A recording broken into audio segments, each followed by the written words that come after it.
was a set of 1, 2, 3, 4. Like I know we're gonna have to reset it.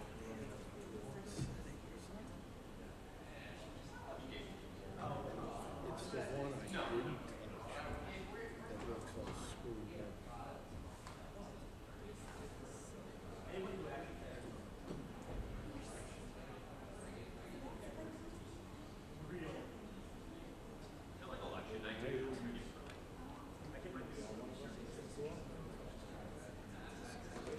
Have you seen any changes?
right in this row, just fill in all the way down, please.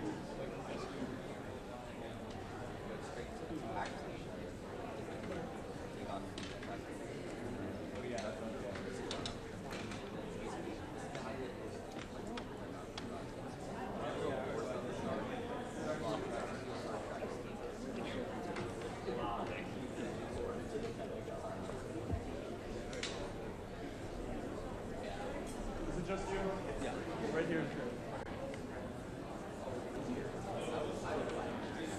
That's good. Whatever.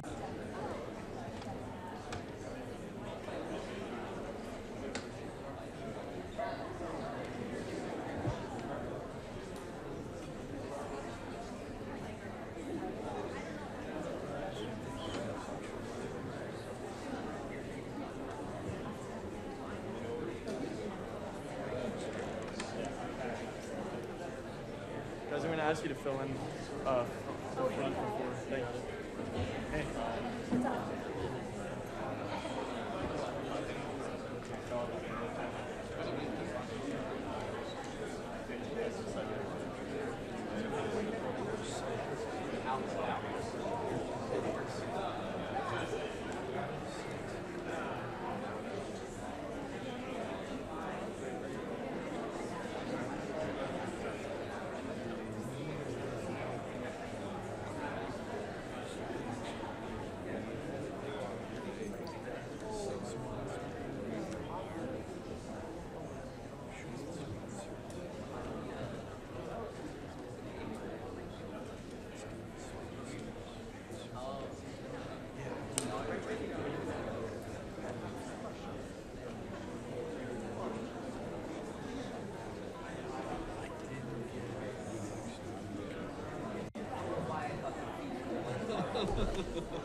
Good morning. I'd like to welcome everyone to this judiciary hearing. We have multiple member statements today, so without objection, I'll introduce my longer statement into the hearing record. Today's hearing is about competency, corruption, and cover-up within the Biden administration. Simply put, the last administration was rudderless. From one crisis to another, the Biden administration failed and faltered. The partisan media did their best to cover up those failures. Having discussed these issues with my colleagues, Senator Cornyn and Schmidt, who requested to lead this hearing, all of us agreed that this committee must discuss this important matter. An important part of this discussion involves the last administration's weaponization of law enforcement against Trump and his associates, which was done to try and win an election. That too, they tried to cover up. Since I became chairman of this committee, my investigative work has exposed how weaponization was done. Look at the FBI's Arctic Frost investigation, which ultimately became one of Jack Smith's cases against President Trump, based upon records that I've made public. The case's origin was anti-Trump FBI agent Thibault and his merry band of artisans. The records indicate that the opening of Arctic Frost was an intentionally designed vehicle by which the Biden administration would ultimately prosecute their primary political opponent, President Trump. Then I made emails public relating to the Biden administration's political investigation into Peter Navarro, Thibault, and his other anti-Trump agent, Walter Giardina, were also involved in that case. Whistleblowers have told me that Special Agent Giardina openly stated his desire to investigate Trump, even if it meant false predication. Whistleblowers have also told me that Jack Smith's deputy, J.P. Cooney, wanted to open more cases on Trump.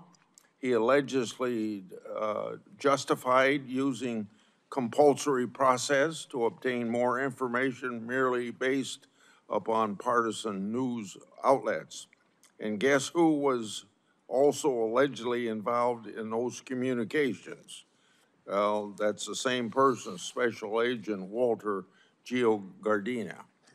All of this is more evidence of law enforcement weaponization that would have never been the light of day, but for whistleblowers. I'll have more to say about this matter later today in another forum. Then we have the Biden FBI's anti-Catholic Richmond memo. That memo used the shoddy research of the radical Southern Poverty Law Center to accuse traditional Catholics of being violent extremists.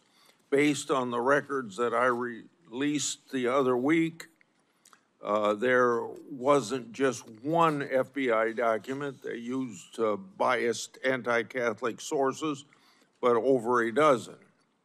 And more FBI field officers were involved than we'd been led to believe. It wasn't just the Biden and Ray FBI that failed the people. Recently, I released records showing that the Biden Health and Human Services also failed to address the backlog of over 65,000 reports expressing concern for unaccompanied children. This included 7,346 reports related to trafficking. 36 cases have been accepted by U.S. attorneys for prosecution, with 11 arrests and 3 convictions so far. The Biden administration had a responsibility to do right by the American people. By any metric, they failed. The question is, what did the president actually know or even understand, and who was actually running the government? But regardless, the buck stops with the president, and President Biden will have to answer to history for what's happened the last 4 years. Now I'm going to turn over the podium to, opportunity to speak, Ranking Member Durbin for his opening remarks, and after that, Senator Cornyn is going to take the chair, and Senator Cornyn and Chairman Schmidt are going to lead the rest of the hearing. Proceed, Senator Durbin. Thank you, Chairman Grassley. This committee has oversight responsibility over the Department of Justice, the Federal Bureau of Investigation, and the Department of Homeland Security. We have a constitutional duty to hold these agencies accountable with public hearings. By this date, in my first year as chairman of the Senate Judiciary Committee, we had already held 2 major oversight hearings with Biden administration agency heads, including one with the FBI Director Wray on domestic terrorism threats. So far this year, the Republican majority in this committee has not held a single oversight hearing, despite numerous critical challenges facing the nation that are under our jurisdiction. In the last week alone, several events have demanded this committee's immediate attention.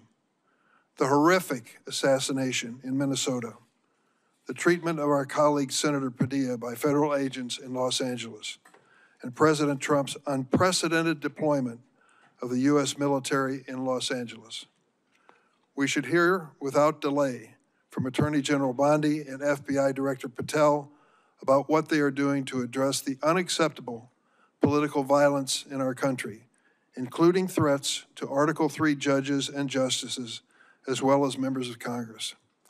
And we need to hear from the Homeland Security Secretary Noem about the treatment of our colleague, Senator Padilla, and this administration's mass deportation campaign against immigrants.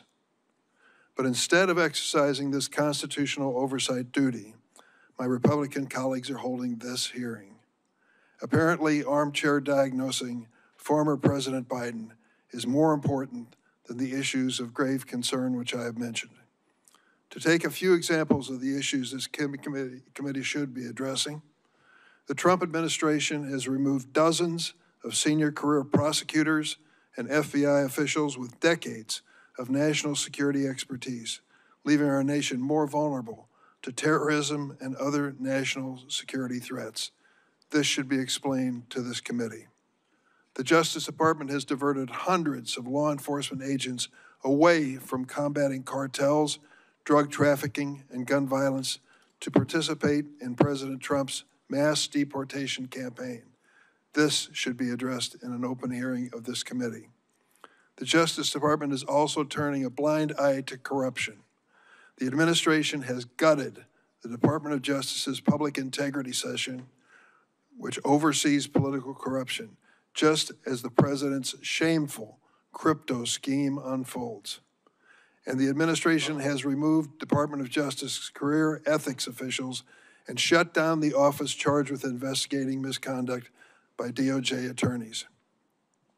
With these internal checks gone and this committee asleep at the wheel, it's no surprise that Attorney General Bondi signed off on President Trump to accept Qatar of a $400 million luxury airliner, despite the fact that the Attorney General was previously a registered foreign agent for the Qatari government.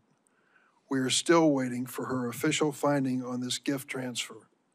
And it's no surprise that Department of Justice official Emil Bove tried to strike a corrupt bargain with New York Mayor Eric Adams, dropping public corruption charges in exchange for the mayor's cooperation with Trump agenda mass deportations. When it comes to these historic, compelling issues, the GOP majority tells America to move along. Nothing to see here. Let's revisit this administration of a previous president in this hearing. Let's revisit a 20-year-old precedent on the use of an auto pen. And I know my Republican colleagues are eager to discuss President Biden's pardons. But why are they ignoring the actual pardon crisis that's taking place right now, President Trump's pay-to-play scheme. Last month, President Trump pardoned Paul Walzak, who pleaded guilty in 2024 to withholding over $7 million of taxes from his employees' paychecks and failing to pay them to the Internal Revenue Service.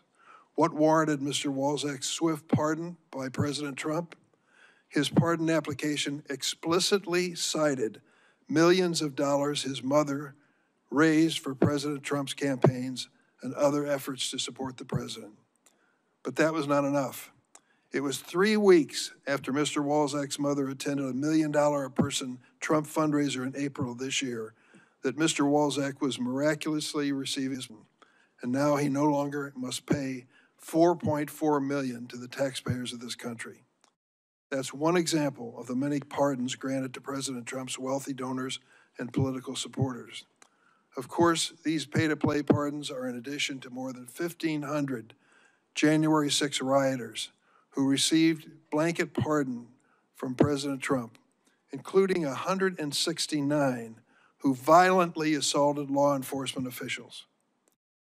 And we're going to make a question of cognitive ability.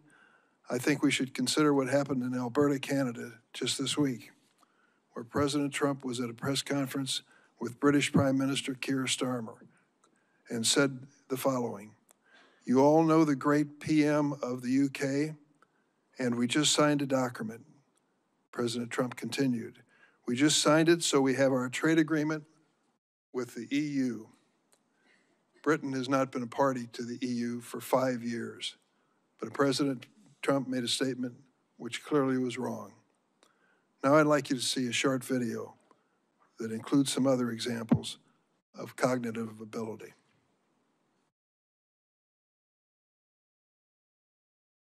Don't you need to uphold the Constitution of the United States as president? I don't know. The windmills are driving the whales crazy, obviously. I have concepts of a plan. They're eating the dogs, the people that came in. They're eating the cats. They're eating the... I know about magnets is this. Give me a glass of water. Let me drop it on the magnets. That's the end of the magnet. The kidney has a very special place in the heart.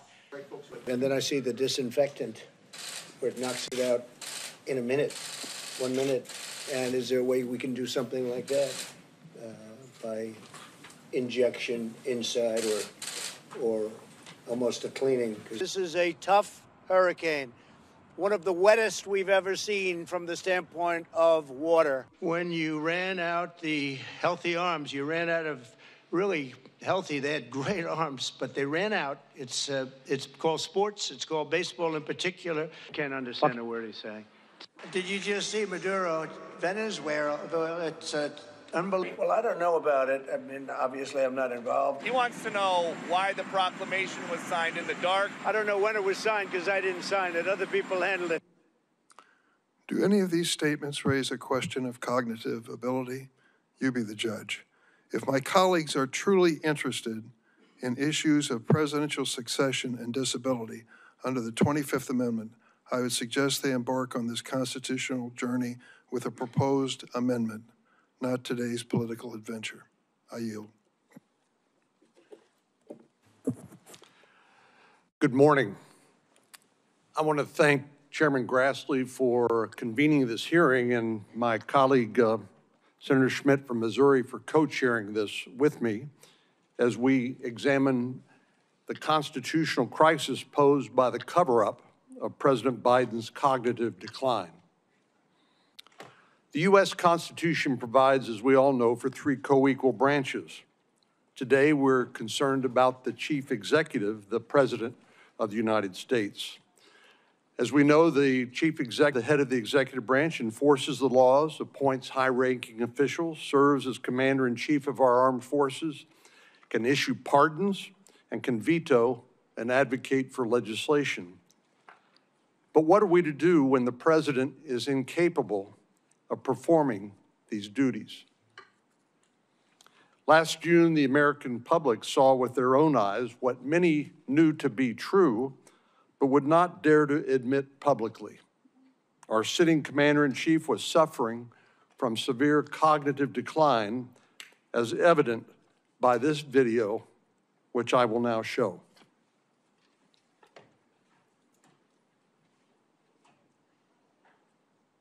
For what I've been able to do with the with the COVID, excuse me, with dealing with everything we have to do with. Look, if we finally beat Medicare, wants to get rid of the ability of Medicare for us to be able to negotiate. As we now know, there was a conspiracy to hide the president's true condition by his family, by his staff, by the media, and many elected officials. Jake Tapper and Alex Thompson, who co-authored a book entitled Original Sin. That book amounted to a mea culpa by the mainstream media, but they summed up the problem when they wrote this. Quote, what the world saw at Joe Biden's one and only 2024 debate was not an anomaly. It was not a cold. It was not someone who was under or over prepared. It was not someone who was just a little tired. It was the natural result of an 81-year-old man whose capabilities had been diminishing for years.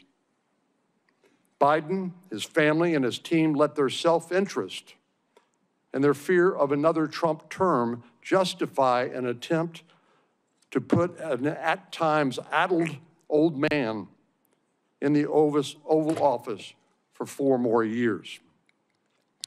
So make no mistake about it, this was a constitutional crisis, bigger than President Biden, bigger than any single election, and one that cannot be absolved by the collective apology of the press and an election where the president's party lost. Current events, such as we are experiencing today in the Middle East, are a prime example of why we need a president with his full cognitive abilities, making important decisions involving war and peace. We should know, but we don't yet know, precisely what should happen when a president is unable to perform his or her constitutional duties. And that's the purpose of today's hearing. There are many unanswered questions from this scandal, questions that the authors of Original Sin failed to address in their book, questions that are foundational to the proper functioning of our government. We will address those here and shine a light on exactly what went on in the White House during the Biden presidency. We simply cannot ignore what transpired because President Biden is no longer in office.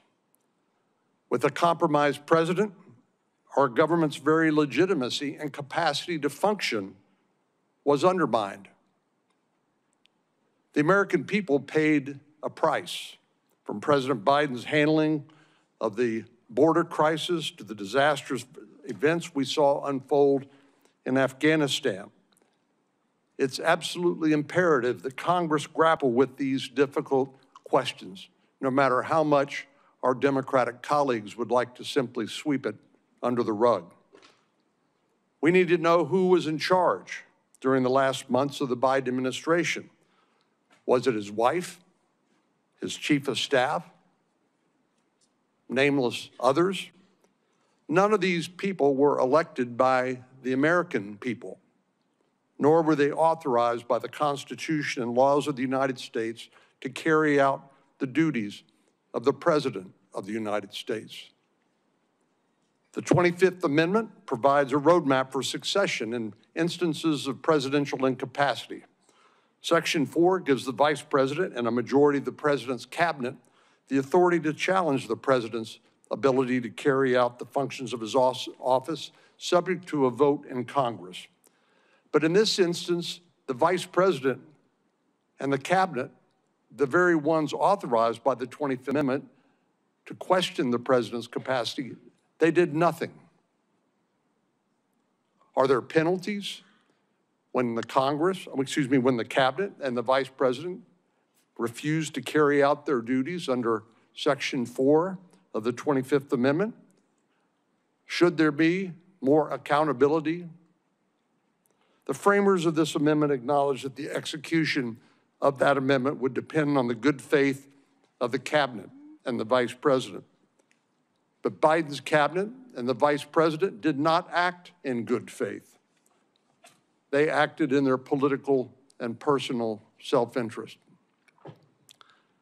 This is the great paradox of self-government. Many of the rules, traditions, and institutions that sustain our republic are self-enforcing. The health and legitimacy of our democratic republic rests on the character of the men and women who serve in government.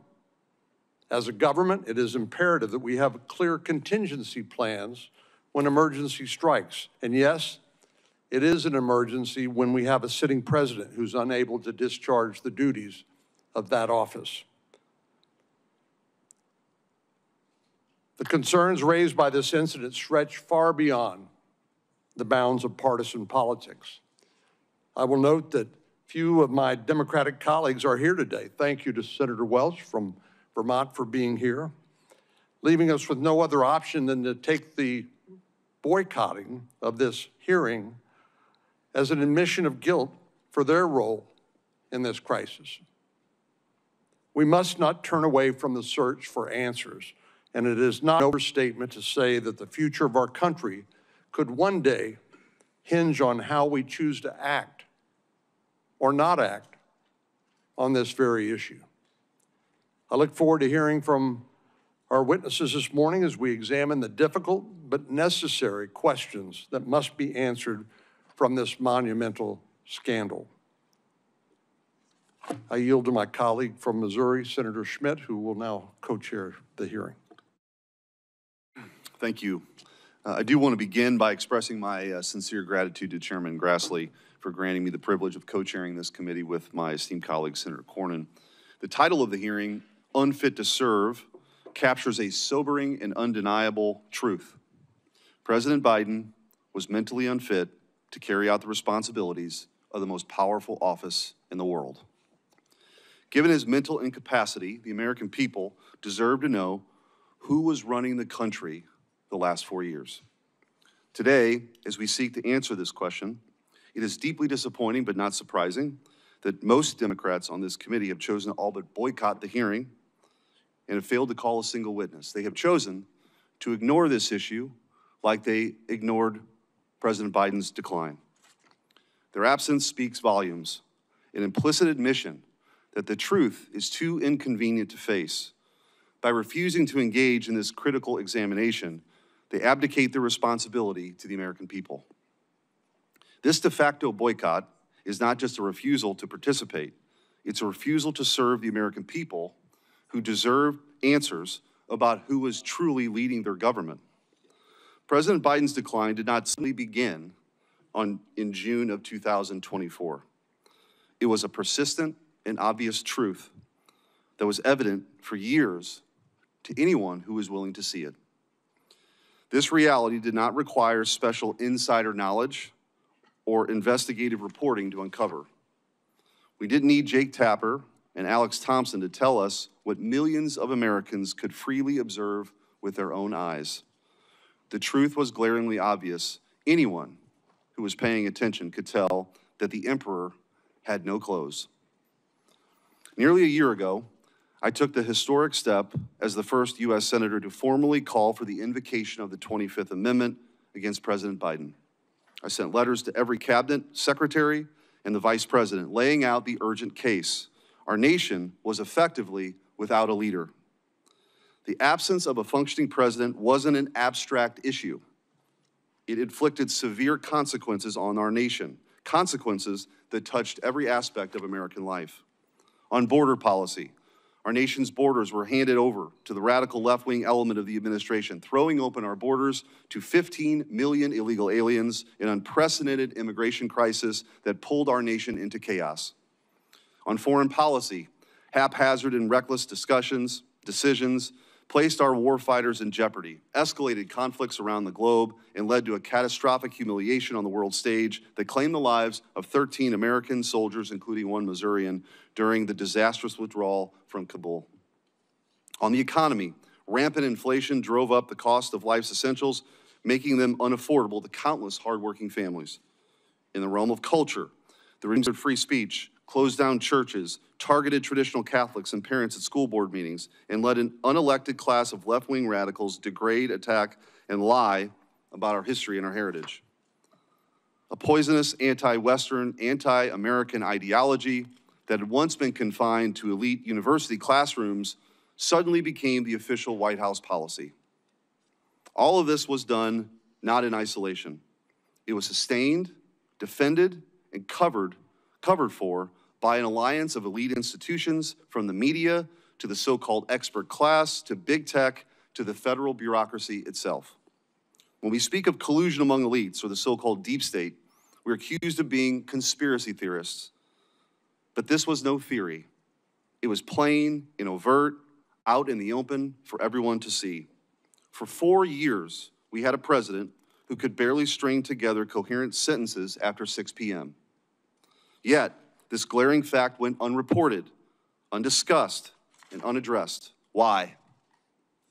Because the Democrat Party, corporate media, federal bureaucracy, and big tech companies collaborated to conceal the truth from the American people, not out of ignorance, but because it advanced their own interests.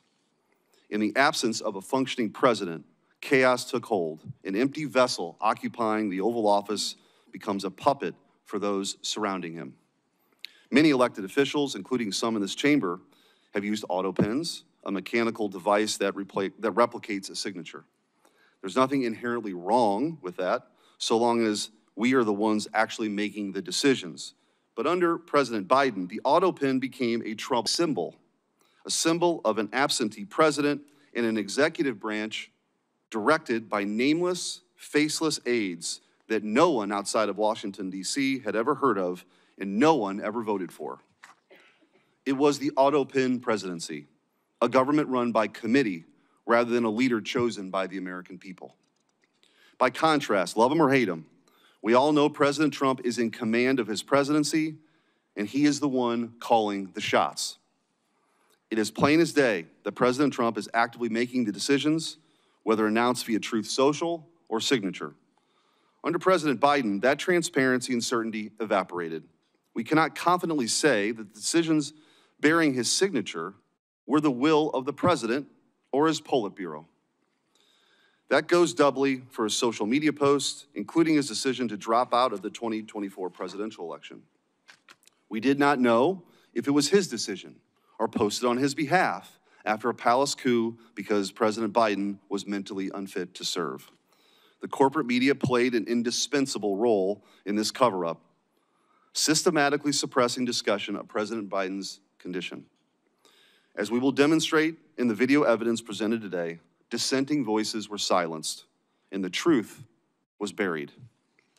It was not a passive oversight. It was deliberate. It was a deliberate campaign to shield a narrative that protected the interests of the most powerful. Even members of this very committee, some of whom served alongside then Senator Biden when he chaired this very committee, defended his mental acuity for years. Now Jake Tapper and Alex Thompson offer a convenient narrative to absolve everyone involved. The media lacked access, the family was overtly protective, the cabinet was incompetent, and Robert Hur said the president was merely a well-meaning man in aviators who liked ice cream. It is the tired, evasive refrain of the politician caught in a lie. Mistakes were made. Yes, mistakes were made, and every participant in the cover-up, from the media to the cabinet, is jointly and severally liable for what may very well be the greatest deception in our nation's history. Even their apologies today are framed in a way that absolve them from responsibility for this crime against the American people. They apologize for having missed the story. They didn't miss anything. They actively chose to ignore or run cover for the people in power. The Biden cabinet rarely met, and some members, like former Secretary of Transportation Pete Buttigieg, deliberately distanced themselves from the president to maintain plausible deniability. Even members of this committee were part of the Great Deception. The Monday after Biden announced he would not seek re-election, one member called the idea of invoking the 25th Amendment outrageous, insisting the debate performance does not reflect who he is or his capacity to govern as President of the United States. Another member repeatedly vouched for Biden's fitness, declaring, Joe Biden is fit, capable, and ready to serve another term. And later, this is a man who is sharp, who is on top of his game, who knows what's going on. Yet another, during the 2020 Democrat presidential primary, alluded to Biden's decline, but quickly retracted his remarks when it became politically expedient. After the debate, yet another member praised Biden's strong delivery of remarks to NATO as evidence of his capacity to lead. The purpose of this hearing is not to interrogate Biden officials or partisan reporters, though they should be held accountable. Instead, our focus is to identify and rectify the systemic weaknesses that allowed this situation to fester unchecked. Our distinguished witnesses, experts in White House transparency, operational procedures, and executive power will assist us in diagnosing these flaws. While the House and Senate pursue fact-finding missions to hold these responsible to account, our mission here is to chart a path forward. We cannot allow another weekend at Biden's presidency with its glaring national security vulnerabilities papered over by an auto pen. The DC establishment might argue that the governance of a shadowy, unelected figures is a legitimate substitution for a functioning president. It is not.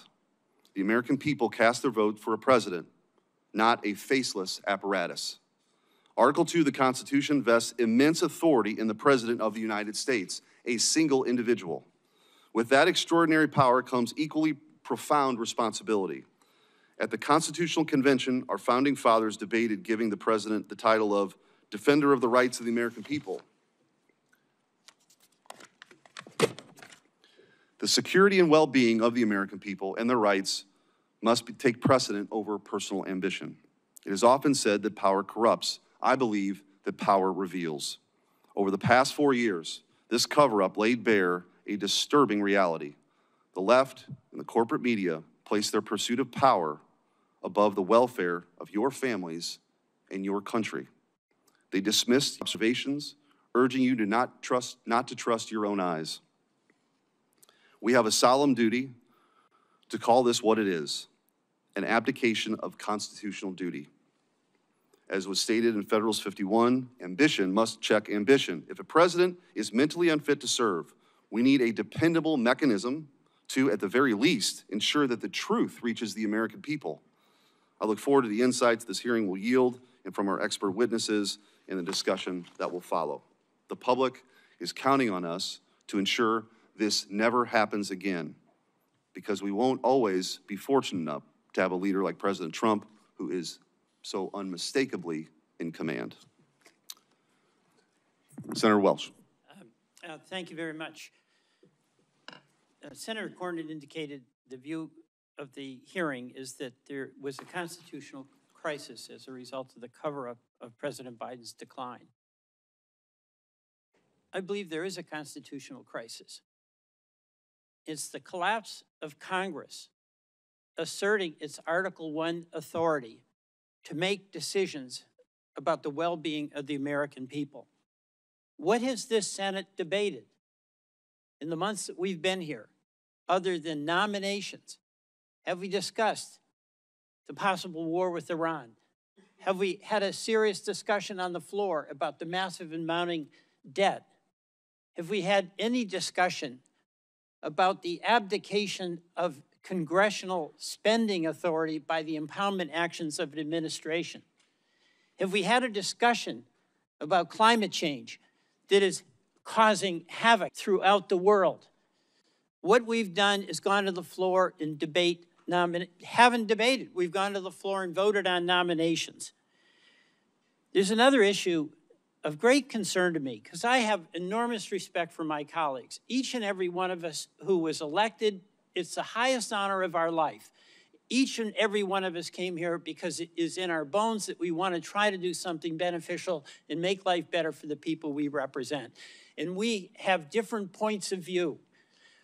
But instead of this Congress debating those different points of view about oil exploration, or about clean energy, about a good healthcare system, what we do is turn that debate into personal accusations of motivations, of cover-up, of conspiracy, of bad character, of demeaning folks who disagree with us. So we never get to the discussion about how do we have a healthcare system that works for the people in Texas, the people in Louisiana, and the people in Vermont. We never get to the discussion about, are we going to deny the reality of what we know is true, climate change, and how do we address that in a way that maintains a strong economy and actually builds a strong economy?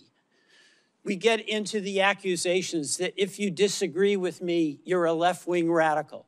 We get into these discussions that if you disagree with me, you're a Marxist. We get into these discussions that fan the perception of the people we all represent, who desire nothing more than be able to take care of their families, live with some security, make a contribution in the communities where they live. That if a person disagrees with you, they are a bad person. We will get nowhere with that approach. Now, so many of the things that happened in the Biden administration, I totally supported, and many of you totally opposed. Those are policy disagreements. He came in with COVID. We got through COVID. We can debate about how we did it, but that was an accomplishment. The American Rescue Plan, we had the biggest jobs creation in the history of the country. The CHIPS and Science Act, acknowledging that we have to have a strong economy and be able to have the best chips here manufactured in the United States. We did that. The Federal Disaster Program improved significantly. And I can go on and on. And I'll take up something where we didn't do well, and that's immigration. You won that argument. But does it mean that those who disagreed with you along the way were bad people, should be labeled Marxist, should be condemned? The American people ultimately gets to decide. But to the extent that we have a responsibility that we share, Republicans and Democrats, whichever side of the issue you're on, is to debate the issue and not debase the people who are in the debate. That's what I see as the crisis that we're facing in this Congress. Our refusal to engage in the serious discussion about the issues that are having such impact on the people we represent. And I'm going to tell you what I think is a cover-up. I think this big, beautiful bill done by reconciliation, whereby decision of the majority, not a single member of the minority who represent half of the citizens of this country can even be in the room when the terms and the policies are being debated. We are not there. That is what I call a cover-up, because our responsibility to the people we all represent is to debate health care, is to debate our budget, is to debate about the debt that we're going to be leaving future generations. And there is no debate in what is going to be decided in the private back rooms amid discussions, not even of all the Republicans, but of some Republican leaders. That's what's going to have a lasting impact on the people every one of us represents, whether it be in Missouri, Texas, North Carolina, or Louisiana, or Vermont. We can't even do our jobs because we're not allowed to be in the room. So, sure, we can enjoy the pleasure of looking back at the Biden administration and then getting into the weeds about when and where and how the president was acting at any given moment. But you know, I ask myself before I get into a debate and before I do anything, why am I doing it? And if I do it, does it have the potential to make things better for the people I represent? And if the answer is no, it doesn't have any opportunity to help the folks in Vermont, I shut up. That's what I do, because it won't help. What we're doing right now won't help. it will not help. And I ask myself, why in the world are we doing it? But we know the answer to that. Because the politics that has been embraced in this Congress is the politics of accusation, of demeaning adversaries, of deflecting from engaging in the hard discussion about hard issues and trying to come to some common agreement that's going to be to the mutual benefit of all of the people that we represent. I yield back. Thank you. We'll now introduce the witnesses. First up, from my left to right, John Harrison. John C. Harrison is the James Madison Distinguished Professor and Class of 1941 Research Professor at the University of Virginia School of Law. He's a graduate of the University of Virginia and the Yale Law School. After graduating from law school, he engaged in the private practice of law, then clerked for Judge Robert Bork on the U.S. Court of Appeals for the D.C. Circuit. From 1983 to 1993, he worked at the U.S. Department of Justice, including as Deputy Assistant Attorney General in the Office of Legal Counsel. He joined the law faculty at the University of Virginia in 1993. In 2008, he was on leave from the law school to serve as counselor on international law and legal advisor to the United States Department of State. His principal academic fields are structural constitutional law, administrative law, federal courts, and constitutional history. Skipping over the empty seat to Theo Wold. Theo Wold is a visiting fellow for law and technology policy at the Heritage Foundation. Wold is the former Solicitor General of Idaho. Previously, Wold served as the acting assistant attorney general in the Office of Legal Policy at the Department of Justice and deputy assistant to the president for domestic policy under President Donald Trump. Wold clerked at the U.S. Court of Appeals for the District of Columbia Circuit for Judge Janice Rogers Brown and the U.S. District Court for the District of Puerto Rico for Judge Jose Fuste. Wold is an intelligence officer in the United States Air Force. Wold holds degrees from Georgetown University, where he studied government and English, and from the University of St. Andrews, where he studied English literature, and a JD from the University of Notre Dame. Mr. Wold and his wife have 5 children and live in Boise, Idaho. Sean Spicer. Mr. Spicer served as the 30th White House press secretary, is the author of 4 best-selling books, and the host of the Sean Spicer Show. Mr. Spicer previously served as communications director and chief strategist of the Republican National Committee and worked for several members of Congress. He currently serves on the board of visitors of the U.S. Naval Academy, holds master's degrees from the U.S. Navy War College, and is in his 26th year of service in the U.S. Navy. Mr. Spicer is a native of Rhode Island and resides in Virginia. It is the tradition of this committee that all witnesses will be sworn in. If you'd please rise, I'll swear you in now. Raise your right hand. Do you swear that the testimony you're about to give before this committee will be the truth, the whole truth, and nothing but the truth, so help you God?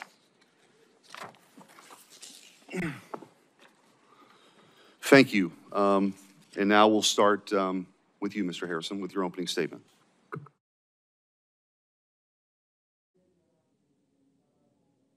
Sure, Mike there, thank you. Thank you, Senator Smith, Senator Cornyn.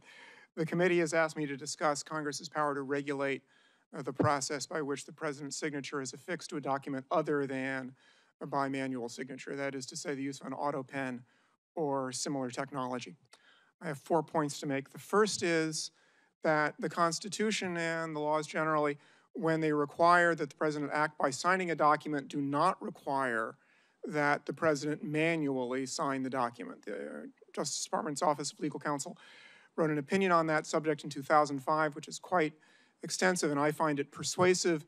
The concept of signature is signing a document is more general than, like a lot of concepts, more general than its central application. The central application is manual signature, but that's not the only way by which someone can sign a document. Someone can also sign a document by indicating that the person signing the document has decided that that person's signature should be affixed to the document by some process other than manual signature.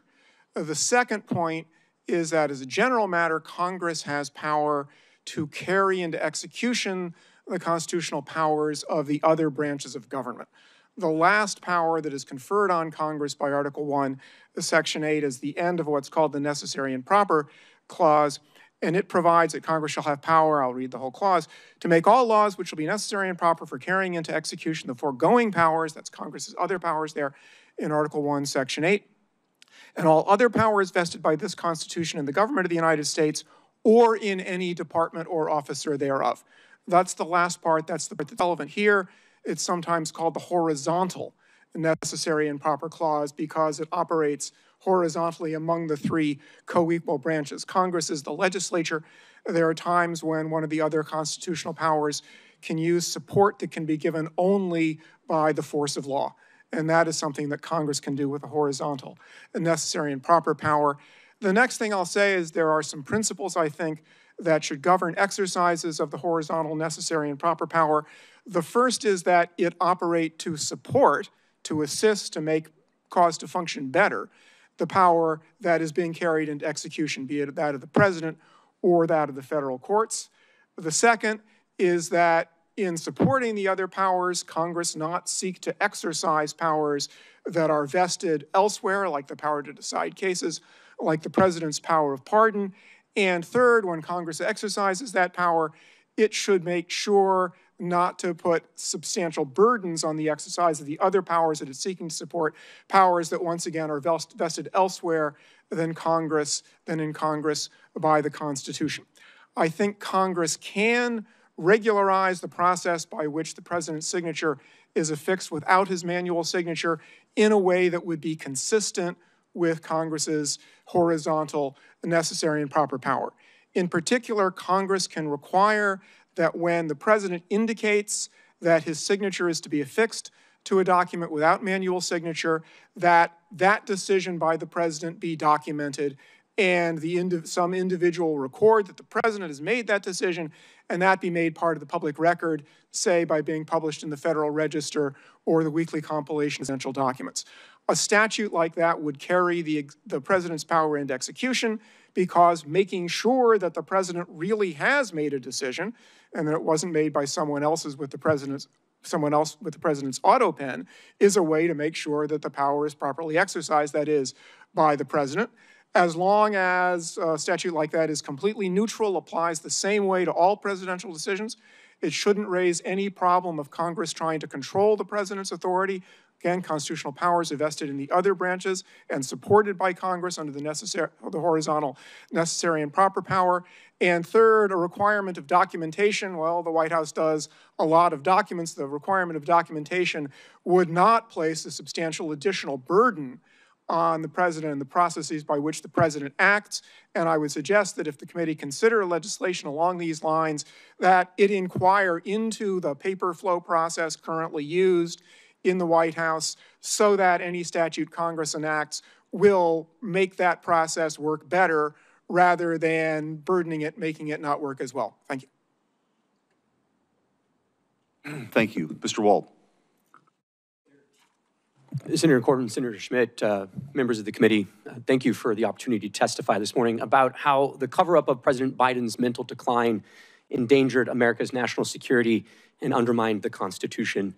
The U.S. Constitution vests executive power in a single person, the president. At the founding, the president exercised the executive power through only a small group of trusted advisors and personnel. In fact, President Washington had a 4-member cabinet. Today, the president directs a Leviathan executive branch with 15 cabinet departments and at least 4 million full-time executive branch employees. The executive branch proliferation has a single source of democratic legitimacy, that by order of U.S. Constitution's Article 2, the president is both elected by the American people and vested with the executive power, all of it. Traditionally, the president takes positive actions and authenticates those actions through his signature. His signature is required for the most significant actions he may undertake: to sign an executive order, to take any action invested in him by the Constitution, as in granting a pardon, and to take the most important action of all, to sign a bill into law. In all these cases, the president's signature is itself the protection of democratic principle. When the president signs, he communicates his assent and endorsement of the action he takes. The auto pen is a device that signs the president's signature to a document. The Oversight Project, of which I am a board member, has discovered that the Biden White House deployed an auto pen to affix President Biden's signature to pardons, prison commutations, executive orders, and presidential proclamations. The Oversight Project's research has found that the Biden White House first deployed the auto pen to affix President Biden's signature to a proclamation on day 5 of his administration, and that there were at least 3 different auto pen signatures in use throughout President Biden's tenure in the White House. In June 2022, the Biden White House began deploying the auto pen to sign clemency warrants and executive orders. Auto pen use skyrocketed from there. We found that of the 51 clemency warrants issued during the Biden presidency, over half, 32 in total, were signed with an auto pen. And these include some of the most controversial acts of clemency of the Biden presidency, including death row commutations and the preemptive pardons of members of the Biden family, Dr. Anthony Fauci, General Mark Milley, and more that were issued in the final days of the Biden presidency. We reviewed President Biden's schedule and his publicly available media and were unable to find any record of President Biden's personally approving these actions, such as a statement issued by the president himself to reporters. In addition, we found that the Biden White House used the auto pen to affix President Biden's signature to clemency warrants and executive orders while the president himself was in Washington, D.C. for at least some of that day, and thus was presumably available to sign important executive actions. Finally, we found multiple days where President Biden wet-signed a bill into law, but used an auto pen to issue an executive order or for other important executive actions. The Biden White House's widespread use of an auto pen to affix President Biden's signatures to documents that exercise executive powers belonging solely to the president poses significant constitutional, legal, and practical considerations. Once the president's signature is copied and loaded into the auto pen, the machine can sign documents as the president himself would. To be blunt, by using the auto pen, anyone can sign documents as the president himself. Now, to be clear, I'm not here today to suggest that the auto pen is bad. It's just technology. I'm here today because of questions concerning President Biden's capacity and whether the auto pen was used to usurp presidential power or to conceal the president's decline. As the sitting president's mental acuity declined, potentially to the point of incapacitation, his administration's expansion of the powers of the presidency raises more questions than answers. Any investigation into this matter should focus not only on whether President Biden directed or authorized subordinate staff to take action in certain instances, but whether he had the capacity to do so at all.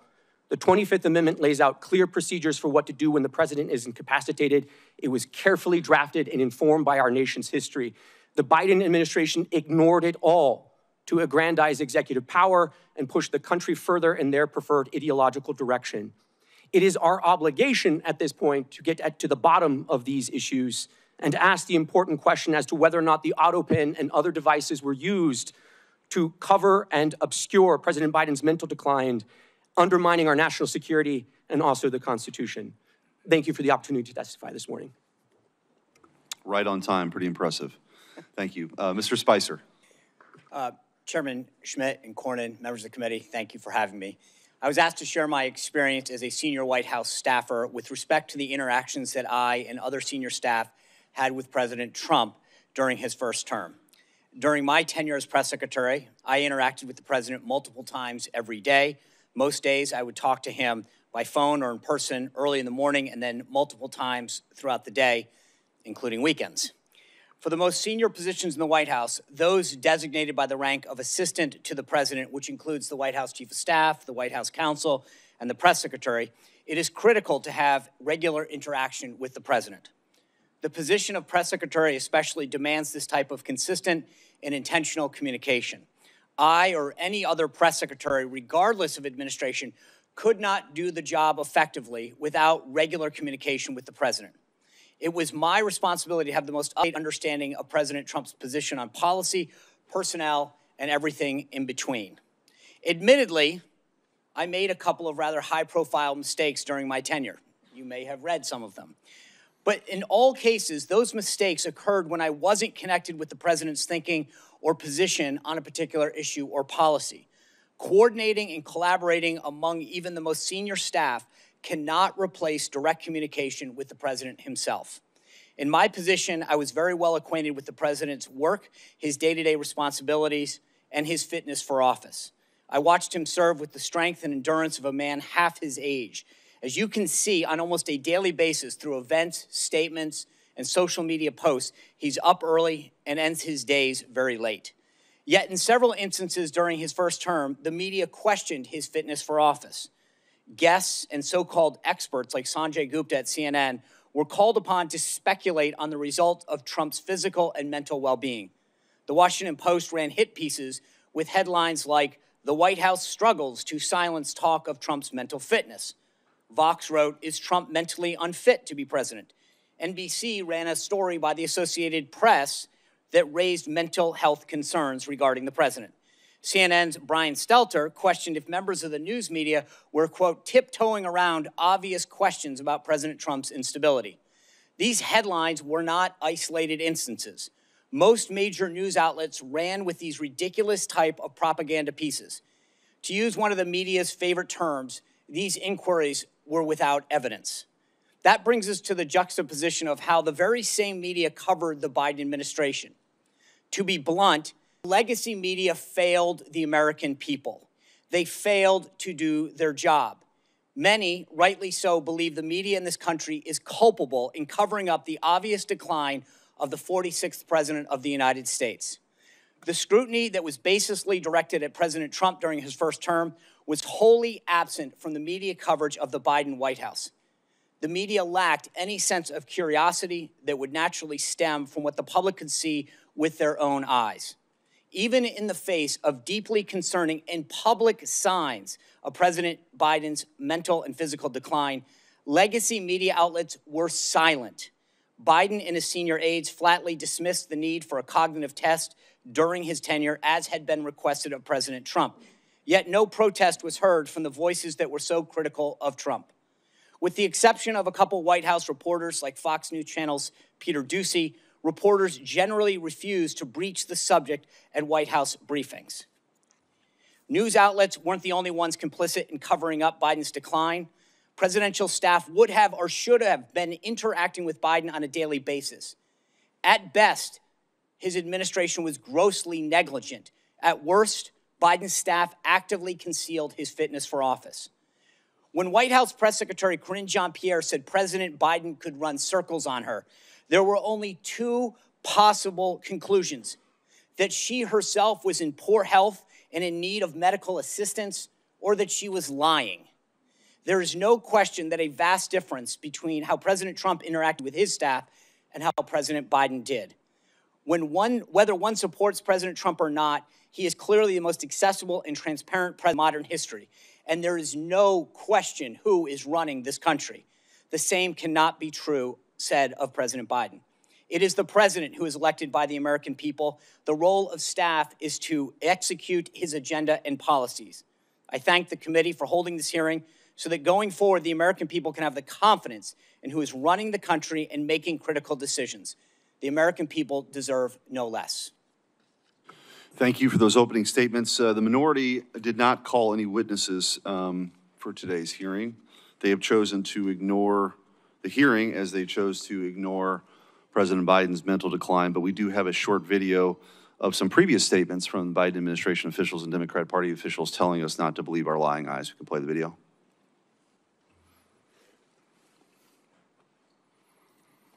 Does the president have the stamina, physically and mentally, do you think, to continue on even after 2024? Don, you're asking me this question. Oh my gosh, he's the president of the United States. You know, I can't even keep up with him. The most difficult part about a meeting with President Biden is preparing for it, because he is sharp, intensely probing, and detail-oriented and focused. I can testify because I've been working very closely with this president for the past 2 years. I've been knowing him for 30 years. And I'm telling you, this guy's tough, he's smart, he's on his game. Joe Biden has vision, he has knowledge, he has a strategic thinker. The president is focused, he's detail-oriented, he's always thinking about the big picture. He is engaging, he is capable, He has an incredible record as president. And I'm often with him on foreign trips. He's the top of his game. So he has a vision, he has knowledge, he has judgment, he has a strategic thinking. I met with the president, I don't know, 5 or 6 weeks ago, and he seemed fine to me. I have complete confidence in the president. I have watched him expertly guide meetings of staff and cabinet members. I could not have more confidence in the president. I would just tell you that I meet frequently with the president, and every single time I meet with him, he is just fine. But he is, again, knowledgeable, wise. Incredibly sharp, incredibly probing, incredible command of the details. He is sharp. He is on top of things. There is nothing to these challenges, these suggestions that somehow he's not sharp and he's not capable. We see Joe Biden up close. We know how attuned he is to the issue. And you're going to see how smart he is and the experience he has. I say his age is an asset. Aha! He's wise. Yes, he's wise. He has wisdom. He has experience. And his experience, because of his age and his wisdom, has been invaluable to this country. A lot of countries, people who've been in office a longer period of time are praised for their wisdom. I have seen a lot of 72-year-olds not as capable as this 80-year-old. It is hard for us to keep up with this president. His mental acuity is great. It's fine. It's as good as it's been over the years. He's fine. All this right-wing propaganda that his mental acuity has declined is wrong. And this kind of sense that he's not ready for this job is just a bucket of BS that's so deep, your boots will get stuck in. Yeah. Okay. Professor Harrison, I do want to ask a couple questions. I just want you to presume for a moment that, that a pardon was issued under President Biden's auto pen signature, but issued without his direction. It comes to light that that he actually didn't direct it. A member of his staff used the auto pen for a pardon. What recourse is available under those circumstances? Well, Senator, I think there would be two questions. The first has to do with whether, and I can't answer it other than to identify the question, which is to say sometimes documents that are properly authenticated are treated as having been validly issued even when they're not. That can happen. There are legal rules that produce that result, and I don't think there is such a rule about a pardon, but I would have to inquire into that again because there are such rules.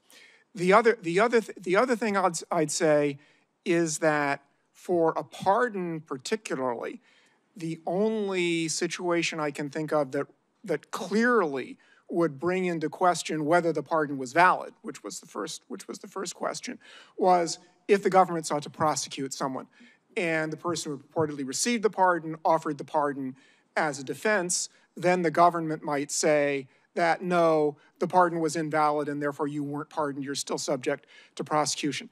There might be some other way for a question like that about a pardon to come up. I can't think of another, but that's the one I can think of. So from your perspective, let's just say that if there isn't any other legal recourse other than the one that you sort of brought up, what advice would you give to this committee or this Congress or this Senate to address that? What remedies could the legislative branch enact? It's hard to think of anything Congress can do ex post. That's why I do think that it would be advisable ex ante to improve the process of authentication and make it more clear that documents that are signed by AutoPen really do reflect a decision by the president. That done in advance will make whatever the authentication system is more reliable. Mr. Wold, given sort of the role that you played in trying to provide more transparency of what happened during the 4 years under Joe Biden, who was running the country under Joe Biden? Let's just take the last 2 years. It's a great question, Senator, and at some level, I'm not the right witness for this hearing. I mean, there should be members of the media here, maybe some of your Senate colleagues who had known the president over the years and obviously had close proximity during the time of his administration, and obviously his staff I think, sort of align with your previous question, there is a real consideration here on authentication. And in my time in the first Trump White House, there was an exhaustive process to determine how paper flowed into the Oval and when the president had given his assent to a certain action. That was through, in fact, 2 different policy channels, the staff secretary, and then there was also an office, essentially of policy management, guiding the flow of documentation. If the Biden administration staffers and personnel wanted to put this to bed, they could very easily dispel all of this by saying, here are the documents that show the president assented to these actions. The Trump administration would have that. Previous administrations would have that. And if that's not there, then there is cause to improve the way that executive branch employees authenticate actions undertaken by the president. Yeah, I mean, the president actually performing the functions of president is kind of an important thing in our constitutional order. You had, kings used to affix their seal to show that this was an official declaration from the sovereign. In this country, the sovereign are the people. They delegate, the authority to their elected representatives. And as you mentioned in your opening statement, there's only one person elected by everybody. So that signature, this is not just a small point, that signature issuing a pardon for someone who'd been convicted of a crime, or in the case of Joe Biden, these preemptive pardons, which are sort of unprecedented, is a big deal. And I think that's part of the reason why we're here today. Mr. Spicer, I wanted to ask you, you alluded to this, but the media, so desperate to make sure President Trump never got back into office. Of course, you saw the lawfare that took place, but then, of course, this narrative that Joe Biden was fine, don't believe your lying eyes, until that they couldn't deny it anymore based on the debate. Could you just kind of compare that to your experience when you were, press secretary for President Trump, to sort of the inquiries that were made daily about his mental acuity versus the inability to do that during the 4 years under Joe Biden? Well, Senator, in many cases, there was no inquiry. They would just run with a story, having guests on that would question his physical or mental acuity, speculate on it, bring guests on that would speculate it. We would often then push back on those kind of stories. That's in vast contrast to the lack of any kind of curiosity that existed throughout the 4 years of President Biden. And I think the difference was they would seize on the simplest thing with President Trump, whereas in President Biden's case, there was multiple issues of physical, mental confusion, him going in the wrong direction, him falling down, him misunderstanding an event or not being able to finish the sentence. That was never the case with President Trump. They were almost manufacturing instances in his case without actually trying to get to the bottom of a story or inquire within the press office to get our response. They would go with the story, then we'd push back. With Biden, my understanding from the conversations that I would have with the media is they would never ask. They just literally were basically afraid to go there. Senator Cornyn. Professor Harrison, it strikes me when talking about the auto pen, there are really 2 issues. One is the mechanical use of an auto pen in lieu of an actual signature by the president. But it seems to me that we're confronted with more important or more fundamental issues is, did the president know that the auto pen was being used for that purpose? And so one would be if somebody stole the auto pen and was signing pardons on behalf of the president, but what we're confronted with here is really the capacity of the President of the United States to understand what he was supposed to be doing. And just thinking about other areas of the law where capacity is important, and it comes to people writing a will, let's say, for example, disposing of their property to their children and grandchildren. Occasionally there arises the issue of testamentary capacity by the person disposing of their property. And generally speaking, to have testamentary capacity, that person must understand they're signing a will, they comprehend the nature and the extent of their property, they recognize their relationships with potential beneficiaries, and understand how the will disposes of their assets. So why can't we have a similar inquiry into the executive capacity, let's say, of the President of the United States to actually know what he or she is doing? Senator, you're absolutely right that question whether the president or somebody else who holds official power has the legal capacity to exercise it is distinct from authentication of documents. Authentication of documents is important, but capacity is another question. With respect specifically to the president, I think the answer there is, and this may be out of the frying pan into the fire kind of answer. The answer there is Article 2 and then the 25th Amendment deal with the situation in which the president is unable to exercise his powers and duties.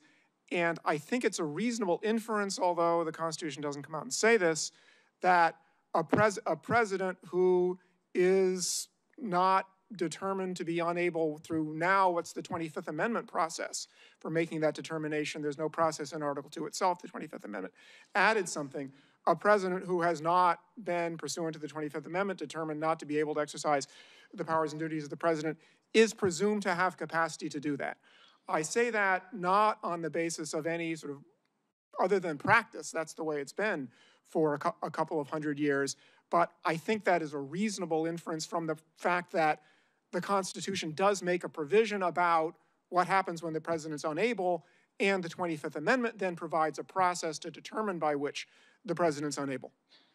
Mr. Wold, following up on Professor Harrison's answer, the 25th Amendment requires actions by the vice president and a majority of the cabinet to declare the president incapacitated, incapable of carrying out his or her duties. But there doesn't appear to be any accountability or any remedy when they fail to act as they did in this case. Some have suggested that there may be potential crimes committed by members of the cabinet for failing to act, basically suborning perjury, forging government documents, impersonating a federal officer, making false statements, conspiracy to defraud the United States, obstruction of justice, wire or mail fraud. Those are all statutes, criminal statutes that are on the books. Do you think there's any application of any of those criminal statutes to the circumstances of the Biden presidency and his incapacity and the failure of those persons, only persons authorized to question that incapacity under the 25th Amendment, the failure on their part to act? Senator, there very well could be. I mean, obviously that would be a question for a prosecutor to take up in their discretion. I will say the 25th Amendment, it's a modern contrivance, but it still is consistent with American constitutional tradition, which it assumes that officers of the United States will act virtuously and morally.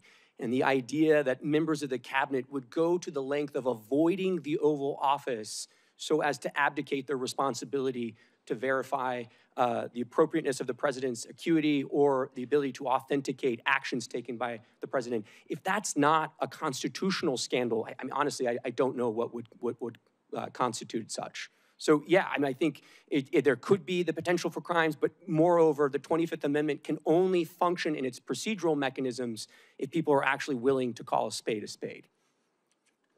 Senator Britt. Thank you, and I really appreciate Senator Cornyn, Senator Schmidt calling this hearing. This is incredibly important. I mean, you look at what the administration did, you look at what the Democratic Party did, you look at what the legacy media did. It is absolutely inexcusable. It is not only dangerous, it's disgusting. And the American people deserve better. And the fact that we have none of my Democratic colleagues over here, that this entire dais is empty, that what they allowed to happen, that they are not interested in correcting it for the future is absolutely mind-blowing. And so when we're looking at what Joe Biden did while he was in office, you have a disastrous withdrawal from Afghanistan. I mean, leaving equipment, leaving allies, changing the way the world viewed us. You look at emboldened Russia, Iran. You look at what happened, obviously, with China and those conversations with Joe Biden. You look at millions flooding across our border. You look at a ton of unaccompanied children coming across, hundreds of thousands. You look at hundreds of thousands of Americans dead because of fentanyl poisoning. You look at record high inflation. Who was in charge? And the fact that not one Democrat colleague can show up and try to get answers to that, I hope the American people see that for exactly what it is. And so my questions to you is, how do we prevent this in the future? So we know that the 25th Amendment in the 1960s, we take a look at that. Section 4 was purposefully vague to allow for some flexibility. Clearly, it either didn't work or we have some people we need to hold accountable for not stepping up. So I want to know from you all, what do we need to do? Do you think that there need to be more guardrails when it comes to Section 4? Do you think that we need some more standards to evaluate that? And if so, what should those standards be? And Professor Harrison, I'd like to start with you. Senator, this is the question about further implementation of the Section 4 is one that has not received a lot of attention because fortunately, the country has not needed it very often. I think that this is a situation in which Congress's power is pretty limited because the Constitution, by design, put a somewhat vague but nevertheless meaningful concept, which is ability on the part of the president to act and it also means in the hands good of faith. a political process. That's yes, the last and thing good I'll say. faith. Yes. And I don't think, obviously, we don't have that here. Mr. Wold, do you have any opinion on that? Yes, Senator. So you said, should we hold folks accountable and should there be some reforms? The answer would be both, yes. Right. So, you know, your colleague on the Democrat side who did attend, Senator Welch, said, hey, this is just kind of retrospective. We need to move on. I would strenuously disagree with that. The only ability to move forward is if there's an accounting of what was undertaken under the Biden staff, the Biden personnel, the bureaucrats, and the cabinet. And one thing I'll just say is this very issue was debated by Republicans in 1988 in the Miller Commission report at the University of Virginia. Republicans had the open and honest, transparent discussion about the end of the Reagan presidency and whether or not there were other guardrails that needed to be imposed on the 25th Amendment. Some discussions were about the inclusion of a mental health professional on the White House medical team, whether the Surgeon General should oversee the inclusion of medical reporting as part of Section 4, Clause 4 of the 25th Amendment. All I'll say is all of those things have been set aside. There has been no legitimate discussion in the years since about how to make the 25th Amendment more robust and how it could actually operate in the instance that the president lacked capacity. And do we need to more clearly define what unable means in the 25th Amendment? Oh, I think most certainly, and I think there should be, look, you know, the other issue, and a number of legal academics, former colleagues of Professor Harrison, have taken this up over the years. I mean, Professor Calabresi wrote about this 20 years ago, that there needs to be a more precise definition. And there are lots of issues related to succession. There clearly does, because I mean, even from all of us from the outside, we're saying there is a problem. And the fact that we could get no inside to actually take a look at what they already knew to exist and then be able to hold them accountable, we have to have other guardrails moving forward. And that is absolute. So we need to be talking today about what those guardrails are. I have a question. I'm running out of time. It's two things. One, senior staff. So I have been a senior staff member. You take an oath when you get to come and work in this body. You know, you want to make sure you're doing what's best for the United States of America, for the state you serve, all of the things. Is there any way to hold senior staff accountable for either helping to cover up and or moving people to the side? Because it is clear that there are people within this administration that saw that, and they should be sitting in front of us today answering the question of why they turned their back on America, because that's exactly what they did. And so whether it's secretaries, whether it's people in the administration, or whether it is senior staff, we deserve some accountability and we deserve some answers. And then my last question will be for Mr. Spicer, legacy media. How in the world do we hold them accountable? If all of us on the outside can see it and we are saying, get to the bottom of this, but yet they refuse, what mechanisms should we put in place to be able to hold them accountable for not actually following what is clearly in front of them? Senator, you're asking the right question. When it comes to accountability, it can't be overstated. When the Biden White House stripped 440 White House hard passes from independent journalists, they were attempting to control the narrative, to make sure that no one who wanted to hold them accountable was silenced. Part of what I think this administration has done so well is bringing in new voices, people from disparate backgrounds of all sorts, to ask the White House press secretary, to ask the senior staff, and to be able to hold them accountable. Part of it is allowing other voices in the media. We've seen what the legacy media did. But that's why I think the growth of media is so healthy for our democracy, and we need more of it, not less. Thank you. And then the senior staff question, please.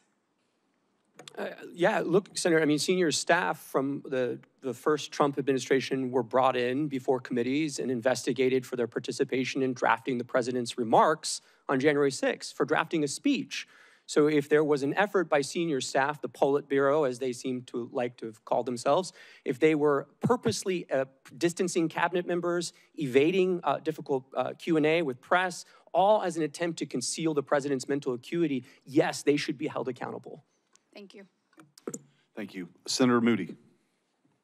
Thank you, Senator Cornyn, Senator Schmidt. Appreciate you holding this important hearing. And certainly I appreciated my colleague, Senator Britt's remarks in listing out so many of the failures of the last administration as they played out. I think Americans, yes, sat horrified as they watched these events unfold, but at the core of those failures were bad policy decisions. And the truth is, you know, people talk a lot about the end of the Biden administration and his debate performance. But those of us that were involved of the repercussion and the consequences of some really bad, irresponsible, reckless, I would say dangerous policies, and were involved from day one of the Biden administration, we started questioning immediately who was making these decisions, because they were so disastrous for the security of this nation and the safety of our people. So I would say from one of the presidency through all 4 years, this was a legitimate question, and every single failure that Senator Britt listed was the consequence of a policy decision. When I was the Florida Attorney General, one of the very first executive actions that came out undid both Republican and Democrat presidential precedents of saying, if someone is here in our country and they're here illegally and they are committing serious felonies, we are deporting them. And actual priorities were that those were the ones they went after first. And one of the very first actions that came out of that White House was they abandoned that both Democrats and Republican presidents had enforced, and released to all law enforcement around the nation that they were no longer going to make that a priority. When sheriffs were calling and pleading with us to take these people from their jails and not make them release them back into the communities, we would try and communicate this, but indeed they were canceling detainers and releasing these people into the communities. They were taking people that were brought here from other countries, brought here only to prosecute because they were a danger to our nation and our people. And instead of deporting them after their prison sentences, they were pushing them into the United States. And I don't think it should be lost on anyone that just yesterday it came out. You know how many the Trump administration pushed into our interior in the last 4 months? Full month? 0. And I want you to compare that to a month of the Biden administration where hundreds of thousands of people, barely vetted, if vetted, were forced into our nation's interior. We've seen these consequences play out. It's not just rape victims, murder victims, robbery victims. We've caught people here that's from foreign nations that are on the terrorist watch list that can cause some of our nation's biggest tragedies and devastation. That is the undermining of what a commander-in-chief is supposed to do in those policies. We saw it day one, and that's just one example. And it played out for 4 years. So I think one of the reasons that you see not one Democrat in this hearing room right now asking these questions is because how do you defend the indefensible? What are they gonna say? I mean, there has never been a more reckless, negligent administration that I can remember in my lifetime. And as an attorney general, as the wife of a law enforcement officer, as a federal prosecutor, as a judge, I sat horrified that that was the person that was in charge of our safety, our commander-in-chief, in charge of our borders. And I know, Mr. Wold, you have talked about the danger in executive actions being pushed out when somebody's not in charge that understands how it's affecting the safety of this nation. I'm sure based on your prior experience and some of the things that you saw being pushed out, I often thought, this is a radical aide's dream. You have a commander-in-chief probably not able to pay attention, and they're pushing out policies left and right. Tell me in your experience if you noticed anything where that could be the case coming out of that administration. Yeah, thank you, Senator. I mean, I think on the immigration score itself, so many of those sort of special powers exercised by President Biden on parole, on temporary protected status, they require the president to do those in his own name, correct? It's a case-by-case evaluation performed by the chief executive. And so I think in reviewing some of those, when I was sitting on the sidelines, the question I had was, well, what does the paper process look like for that? How did DHS work that up? How did it go through the staff secretary's office? And what was the president briefed on as far as the policy considerations tied to some of these decisions to bring in violent criminals from Haiti or Nicaragua into the interior of the United States? And it concern you when you learned, and we are now uncovering, that cabinet officials were kept from meeting with the president for months at a time? Look, I mean, if you go back through our history, Senator, so Grover Cleveland, Wilson, FDR, JFK, President Johnson, President Biden, it's almost a Democrat sport to keep from the American people the health and acuity of the chief executive. They've been doing this for a long time, but this is of another level, especially as Mr. Spicer was mentioning, the complicity of the national media in obscuring this, but also that cabinet officers would go to the lengths of avoiding interacting with the chief executive because they were fearful that they would have to speak to his diminished capacity. And I'm running out of time, and it was a particular concern that the media seemed to never ask him about executive actions and policy. Favorite flavor of ice cream? Yes. Why he was pushing dangerous criminals into the interior of this nation? No. And that is why I think this hearing was so very important. What was coming out of this administration was a radical wish list. And certainly you can see it, what has happened to the consequences playing out right now. And now I think we're all seeing why. Thank you. Senator Blackburn. Thank you, Mr. Chairman, and I'm so pleased. I join my colleague from Florida in saying it is time that we have this hearing.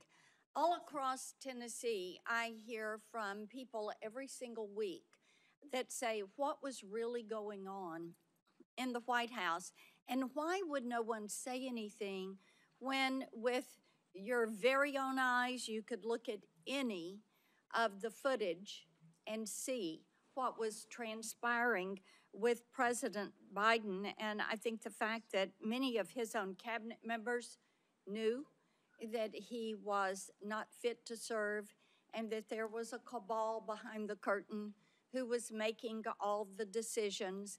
It is so offensive to the American people. And it's not something that is a partisan issue. As I talk with Democrats, many of them have lost faith in what they thought was going to be a very moderate Joe Biden administration, and it turned into be the far left Bernie Sanders version of the Democrat Party that was using the auto pen and making decisions and committing our great nation to policies that the American people did not support and would never have supported. And I fully believe that because of that overreach and that flippant attitude that much of his staff had toward policies of this nation, to people in the administration that chuckled about tossing gold bars off the Titanic. They knew they were going down. They knew they were going to be found out. And they probably knew at some point there would be a hearing like today, and the other side of the dais would be completely empty because no one can defend what they did.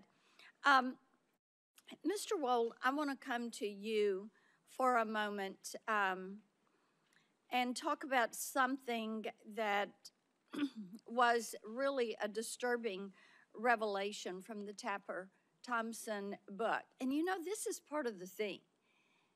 Now we're finding out the media was all a part of the joke. They were part of the ruse. They were part of the fraud that was pushed forward. A Biden staffer told the authors that Biden just had to win and then he could disappear for 4 years. That's all they needed to do. And, you know, the following statement was he'd only have to show proof of life every once in a while. And as I had a Tennessean say to me, when they had actually downloaded this book and read it, and then they said, you know, how stupid do they think we are? And the disrespect this administration showed to the American people.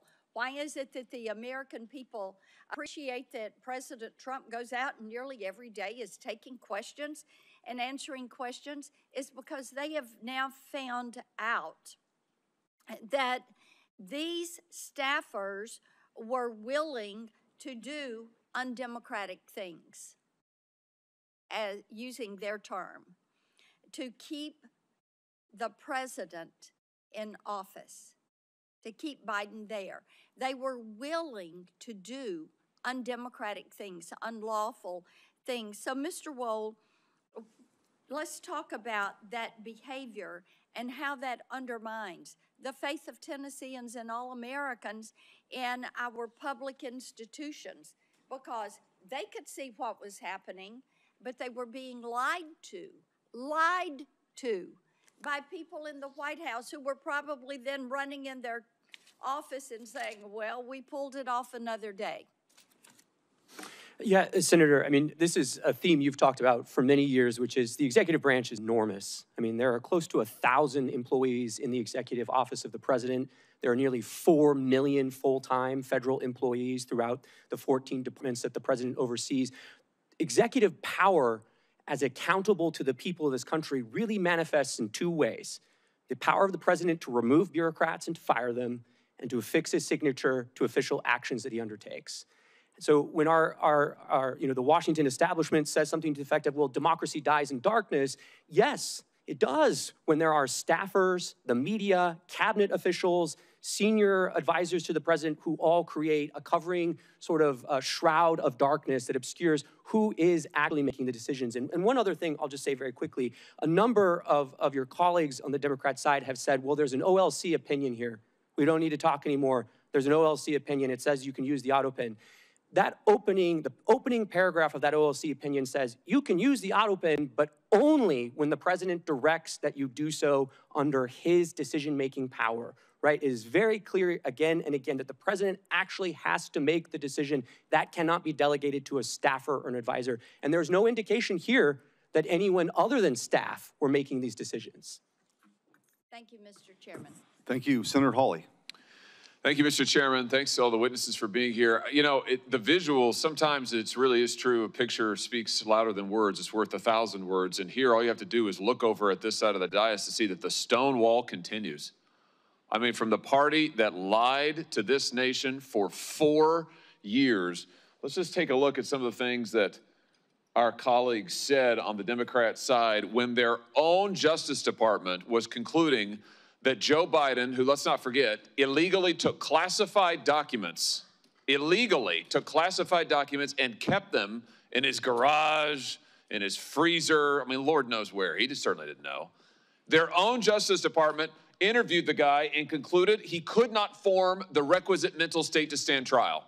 He did not have the mental ability to stand trial. And what did our Democrat colleagues say? Vice President Harris says, oh, no, the way that the Hur report characterized the president is so wrong. The president's demeanor is totally fine. Senator Smith, what the Hur said about the president not remembering his son's death, so unfair. Senator Kaine said this is grandstanding. Senator Fetterman said it's just cheap shot.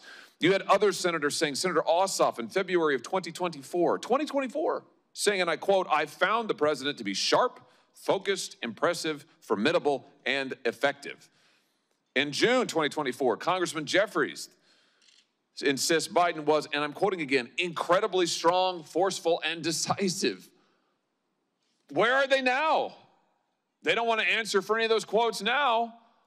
They lied to us for 4 years, and we know they lied. They know they lied. It's why they're not here. They don't want to answer a single question. They can't bear to show their faces in public.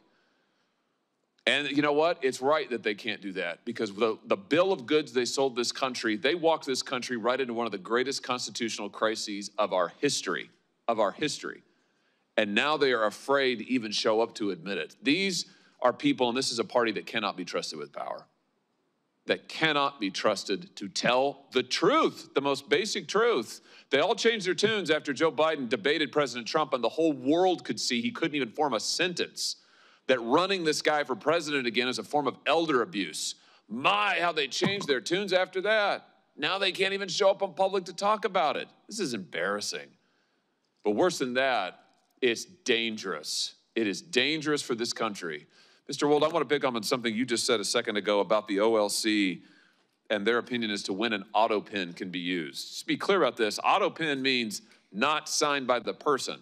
Auto pen is basically push of a button and it gets signed. OLC says only when the president specifically directs it and it is under his direct authority. Do I basically have that right? That's correct, Senator. So based on the facts we know, did that happen in this case with all of the pardons and clemencies and other giveaways that Joe Biden signed? Assuming that the Biden White House complied with sort of traditional practice of presidential administrations and that there was record keeping either from the staff secretary or others, there should be records to indicate either through covering memorandum or briefing books where the president would have signed his signature authorizing this decision. None of that has come forward. That would be very easy to dispel some of these concerns. And I think what we're seeing here is really the auto pen is best understood as sort of a tool of executive convenience. Hold on a second. You just said something very important. I want to emphasize that. So what you're saying is that there should be, for every time that Biden authorized the auto pen, there should be a record of that. And he should have had to have registered his personal consent to using the auto pen. Is that basically correct? I think to put it another way, I would say in the policy paper flow to the Oval Office, there should be a record of what documents are presented to the president when and when he gave his assent to the actions that are listed in those documents, whether it's a judicial nomination or it's a statutory response to Congress. Well, I think the answer is we need to get those documents. And I just say to our friends in the media over here, you guys need to be asking for those documents, and we need to be asking for them, Mr. Chairman. We need to see those documents. And the president, the former president now, can certainly choose to release them. I'm sure they're part of his personal papers, right, Mr. Wold? That's correct. And the first place to start would be the staff secretary's office under President Biden. Oh, so here's the trail. If you want to know, if you want an answer to the question, did Joe Biden actually assent to the use of the auto pen and all, you think of all the people he pardoned, he granted clemency to, murderers, drug dealers, child rapists. Let's find out, did he actually authorize it? There should be a record of it, is what we've learned today. Thank you for that testimony, Mr. Wold. There should be a record of it. So this is a binary question. It's not, oh, we don't know, gee, it's hard to say. No, actually, we can find out. So right now, today, I call on President Biden, former President Biden and his staff, release the documents.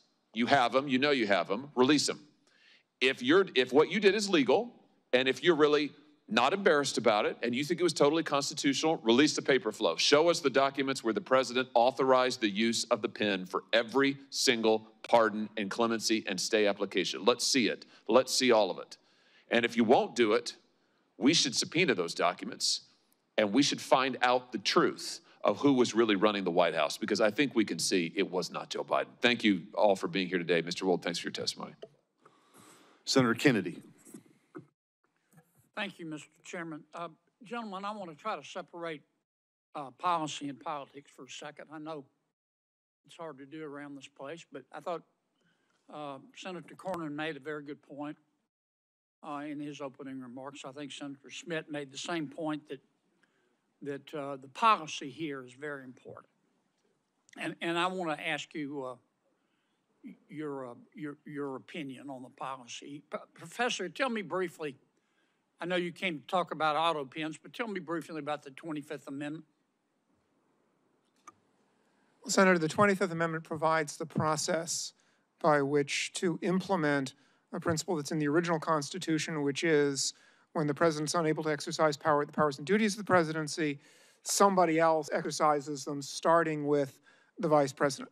The 25th Amendment sets up a process by which, if there's a question whether the president is able to do that, the vice president and the heads of the executive departments can temporarily basically put the vice president in as acting president, and then Congress ultimately decides the question. Well, the standard, is it not, Professor? The standard is disability of the president. Is that correct? Unable to exercise the powers and duties. Okay. Yes. Here's what I would like your opinion on, and the opinion of these two gentlemen here. You have all been staffers. You've worked in government. You've had a boss. In Mr. Spicer's case, his boss was the President of the United States.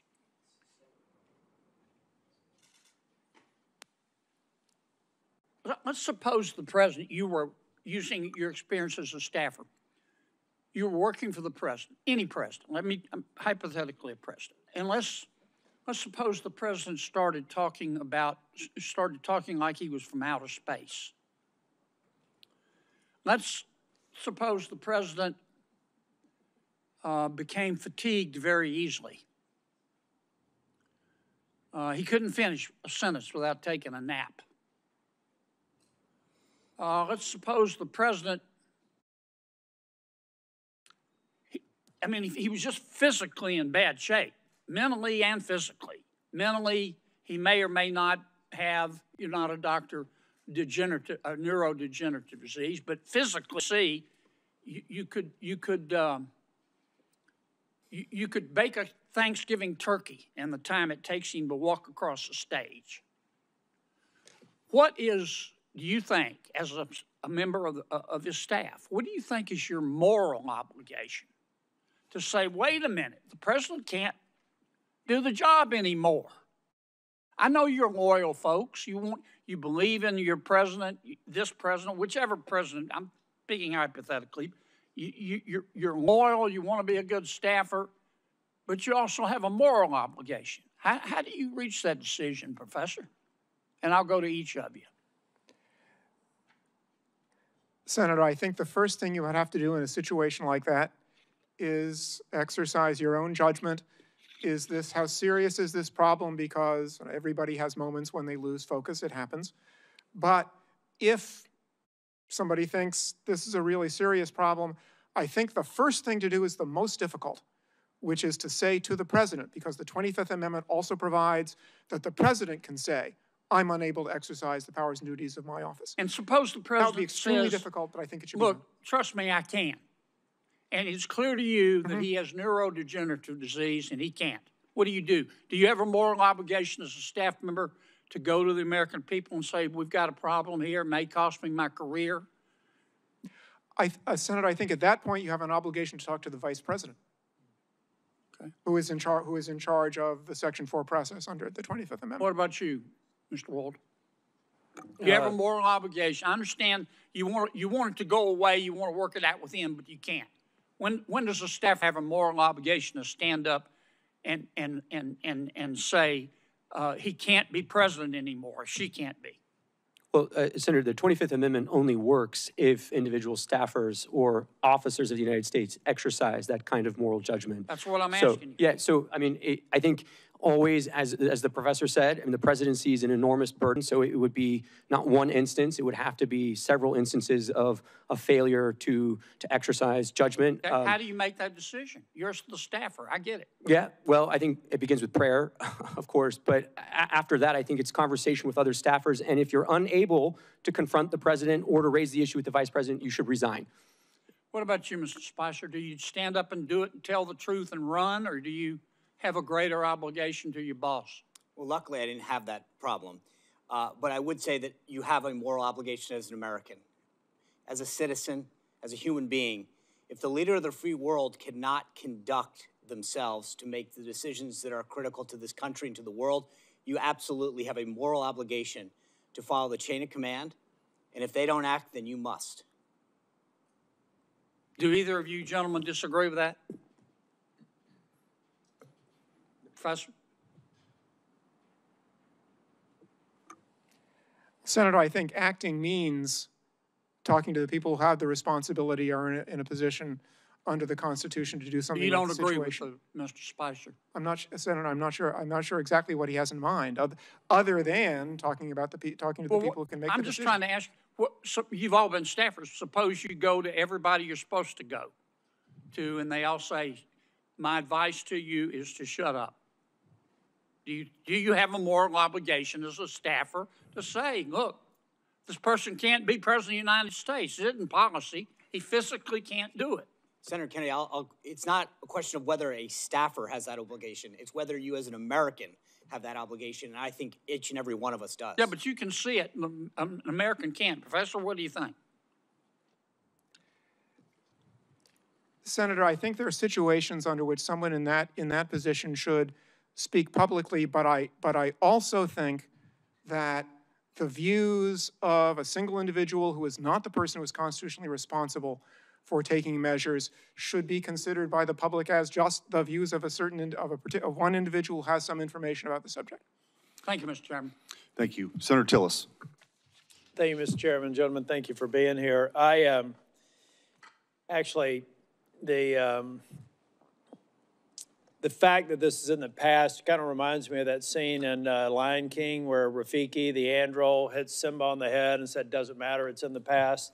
I hear, I could see where my Democrat colleagues would like to use that argument, but it mattered. And for me, I met President Biden as Vice President Biden when I was sworn in. He literally sworn me in 2015. And I've had several interactions with him over the years. There's no question that there was a significant degradation in his cognitive abilities. Probably the last time I spent much time with him was at a NATO summit. And I do think there are a lot of legitimate questions to be asked about who may have been tending the store, and I believe we should get to the bottom of it. But I want to look to the future. And back when this discussion was going on, I was suggesting the 25th Amendment. We know what the 25th Amendment does. Professor, I'm kind of curious about why, and with due respect to my colleague from Louisiana, this is a hell of a burden to place on a staff.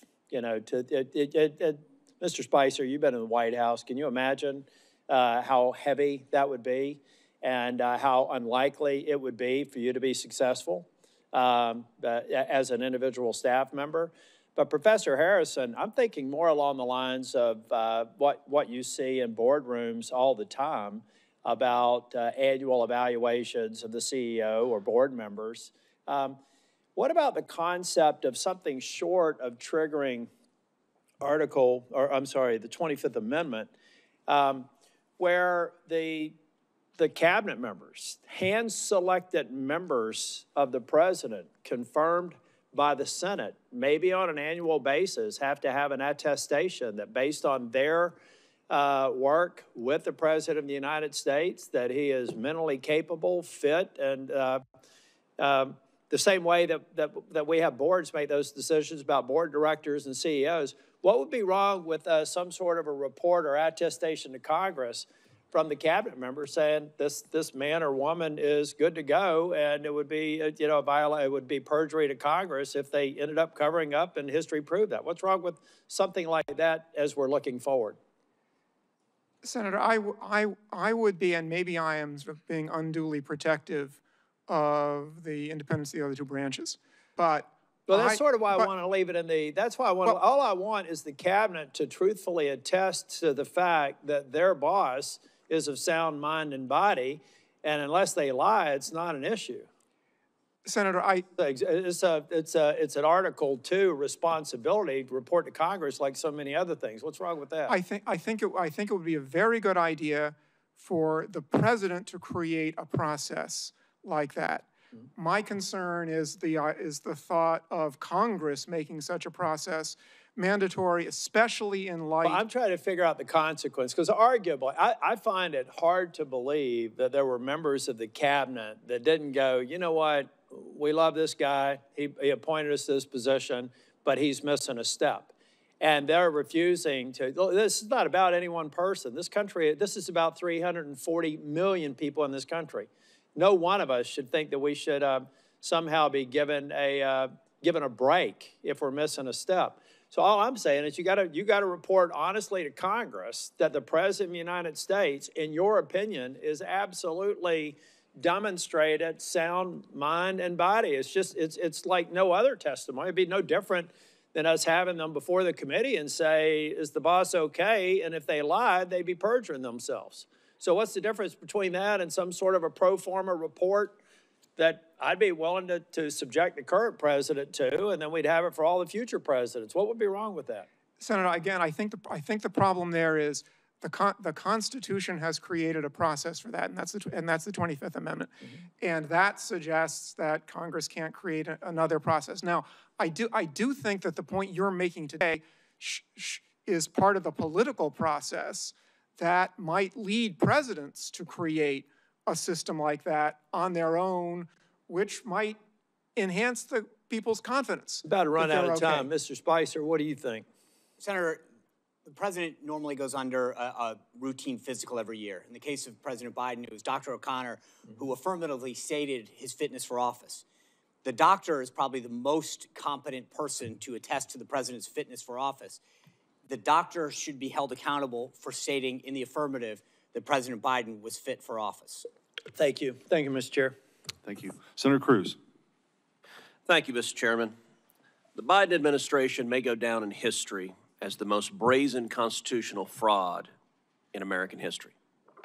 A Potemkin presidency fronted by a failing puppet with staffers behind the scenes pulling the strings. This is not political hyperbole. The American people saw it with their own eyes during the June 2024 debate. Numerous times, Biden stood frozen behind the podium, mouth agape, eyes frozen and unblinking. When he did speak, his words were confused and disjointed. I said that night, this is the most consequential presidential debate in history because it will result in one of the two candidates being removed from the ballot. That was exactly right. And following that debate, the Democrats recognized the collapse. They pulled out their knives and took out President Biden like Caesar on the Ides of March. For all of their strutting about, protesting that they support democracy, not a one of them gave a damn about democracy when they pulled Biden off the ballot and dropped Kamala Harris in without a single Democrat primary voter voting for him. And you know what?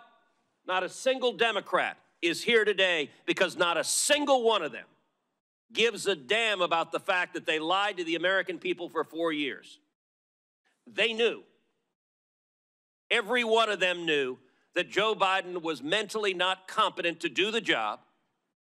The White House press secretary, she knew when she stood in front of the American people and lied over and over and over again. And they're not here because they can't defend themselves. It wasn't a surprise. For 4 years, the White House hid President Biden from Republican senators.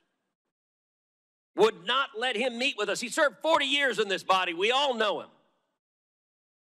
And they deliberately lied. And by the way, Jake Tapper had a bombshell book exposing the incredible scandal that Biden's mental decline was covered up by Jake Tapper. There's a Yiddish word, chutzpah. And that truly is chutzpah. How dare we lie and cover up what we all knew? Now, I have been asked literally 1,000 times by Texans, who was running the country? And I'm going to give you the most terrifying answer. I don't know. I genuinely don't know. And not a single Democrat here cares. The most telling proof of Biden's decline came with the signature of the president, the symbol of executive authority that was outsourced to a machine. Mr. Wold, you're a lawyer who served in the White House counsel's office. You understand the gravity of presidential action. Does the president's signature carry legal and constitutional weight under Article 2? Yes. Is the act of signing an executive order or signing a law or granting a pardon a delegable duty of the president? So in that opinion in 2005 from OLC, they said essentially that an auto pen could be used by a subordinate, but the president's determination as to sign the document can never be delegated. Can that authority be transferred to a staffer or machine without the president's explicit authorization? Never. And if you look at the statistics are stunning. In 2021, President Biden issued 78 executive orders. None were signed with an auto pen. That first year of the presidency, Biden, I suppose, was relatively lucid, and 78 executive orders he signed by hand.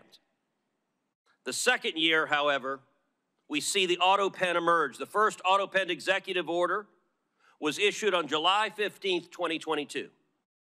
After that day, 100% of the executive orders issued in 2022 were signed by an auto pen. In 2023, Biden issued 24 executive orders. 16 were auto penned. In 2024, Biden issued 19. 14 were auto penned. In 2025, Biden issued 14 executive orders. Every single one was auto penned. Mr. Wold, let me ask you as a legal matter, if there's a law that's passed both houses of Congress and it goes to the White House, and a staffer auto pens signing that law without the president's authorization, is that law legally passed and signed into law? No. If an executive order is issued and a staffer auto pens it without the president's authorization, is that executive order legally binding? No. And if a pardon is issued from the President of the United States and a staffer auto pens it without the President's authorization, is that pardon legally binding? No. Under the Biden White House, the ceremonial song, Hail to the Chief, was effectively replaced with Hail to the Pen. And it was an outright assault on democracy. And every reporter covering this ought to ask, why doesn't a Democrat care? We heard about the moral responsibilities of a staffer. How about an elected senator who knows damn well that if we get into a war and Iran is preparing to fire a nuclear weapon at the United States, that the commander-in-chief is busy playing with his Jell-O and is not competent to defend ourselves? And every member of the cabinet, the chief of staff, the press secretary, and the members of Congress who lied about this on a daily basis with the press's complicity, they are all responsible for subverting democracy. Senator Cornyn. Professor Harrison, we've talked about the mechanics of the 25th Amendment whereby an incapacitated president would be removed. But it strikes me that ultimately it happened, albeit not before the end of President Biden's full term.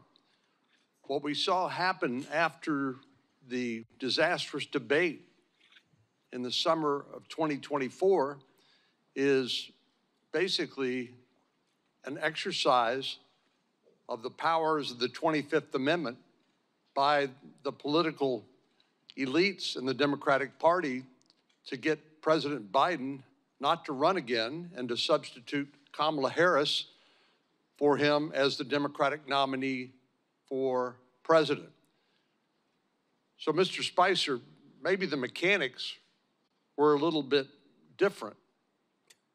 Maybe the timing was not the same, but doesn't that demonstrate the capacity of the leadership of the Democratic Party, of the Biden family, of the senior staff and the president's administration to be able to convince the president that he no longer was capable of serving and needed to step down?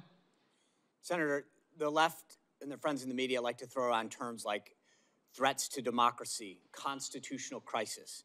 And if we don't have confidence in the leader of the free world making decisions, that truly is the definition of a constitutional crisis and the threat to democracy. So for all of these folks to stand up here and use those phrases over and over again and not have the desire to show up, to understand what's happening, to stand up at the time, as we discussed earlier, whether it was a staffer or a cabinet member, to literally avoid going to the Oval Office. And in the case of the media, to avoid the questions that were so clearly obvious to the rest of America, shows that they were more concerned with power and preserving that power and an agenda than they were at really caring about the Constitution and democracy. I agree that that is the clear conclusion. And obviously they decided to do it only at such a time as that ability to wield power was coming to an end. If, in fact, President Biden had remained the nominee of the Democratic Party and then ran against and lost to President Trump, these folks would be out of luck and out of power. So they decided to act under that circumstance. Senator, you look at a lot of these decisions, and it was pretty clear that there was a handful of folks at the top of the Biden administration and Biden White House that had been around him for decades, where all of that information funneled. So I mentioned before, there are approximately 25 senior White House staffers that have the rank of assistant to the president. Those are the highest White House staffers. I would bet that only a handful of them ever interacted with President Biden on a daily basis. The rest of them had their communications funneled through other people. If the press secretary, the communications director, whose job it is to speak on behalf of the principal in lieu of them being able to talk or communicate, don't have access to those individuals at the senior most level, then what good are they? And I would argue that while many times we heard people and on the left accuse the Trump White House of quote unquote lying, for them to go out there and talk about the president's stance on issues, what President Biden thought or didn't think on a personnel issue, a policy issue, when in fact they had never spoken to him, is in fact the epitome of lying. One of the most consequential actions or inactions of the Biden presidency during 4 years was his failures to secure our southern border and to deal with illegal immigration. I have in my hand examples of the Biden immigration proclamations and executive orders, and there are a lot of them, as you know. They also include things like granting temporary protected status to large populations of immigrants, particularly from countries in Central America, rescinding Trump administration policies when it came to enforcing our laws at the border, granting parole, which is essentially a permission slip to enter the country in a way that would otherwise be illegal. And Mr. Chairman, I'd ask unanimous consent that this document be made part of the record as an example of the sort of consequential border security and immigration-related measures that President Biden purported to sign. Without objection. Mr. Wold, I do want to follow up on a couple of things with you and Mr. Harrison and also Mr. Spicer.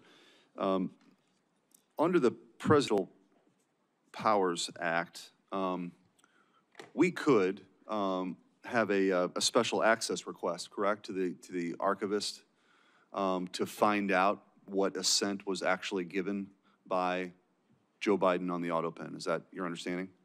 If they kept records, right. Yes. Right. But I think that will be something we will be pursuing.